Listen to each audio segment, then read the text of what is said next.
So the thing is the great thing to have friends in hip hop, it goes two ways. It's a gift and a curse. When you have a way you feel about something, you can definitely say you feel a sort of way, and because you guys are homies, you got to understand that guy is of some legendary status that you respect, and you always want to be on their good side, but you always want to be true to yourself and how you feel. So you don't, I mean, me, I'm not the kind to hold my tongue. I know how to play the game, but if we're like authentic cats, why can't we not be that 100% of the time?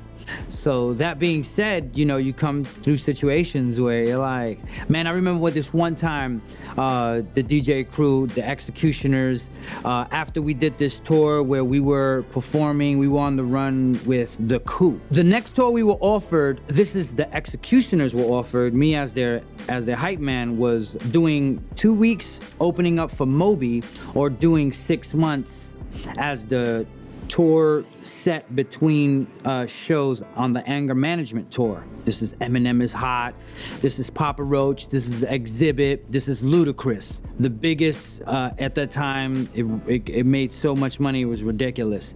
So the option was either going on this 2-week tour with Moby or going on this 6-month tour with Eminem.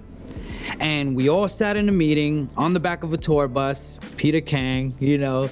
Peter Kang was the X-Ecutioners manager, it being the members of Total Eclipse, Rock Raider, Sinister at the time as well, and Rob Swift. And seeing all those guys get together and we'd bump heads, and me, I was like, what? You know, I'm so excited, always so hyped that when I see someone stepping back and really evaluating the situation, it bugs me out. But I had to learn. I actually learned from watching how they were a little bit like, no, you know, let's think about this, the reason why. And I was more like, let's do everything.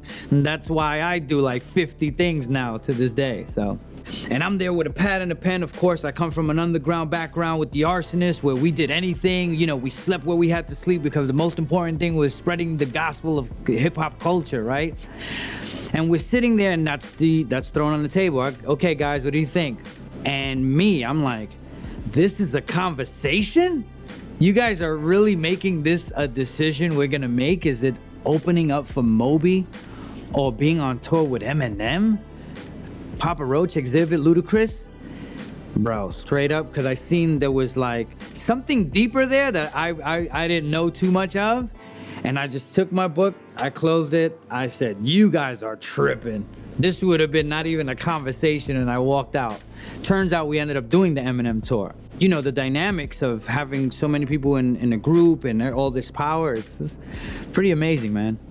It's pretty amazing. Rest in peace, Rock Raider, of course.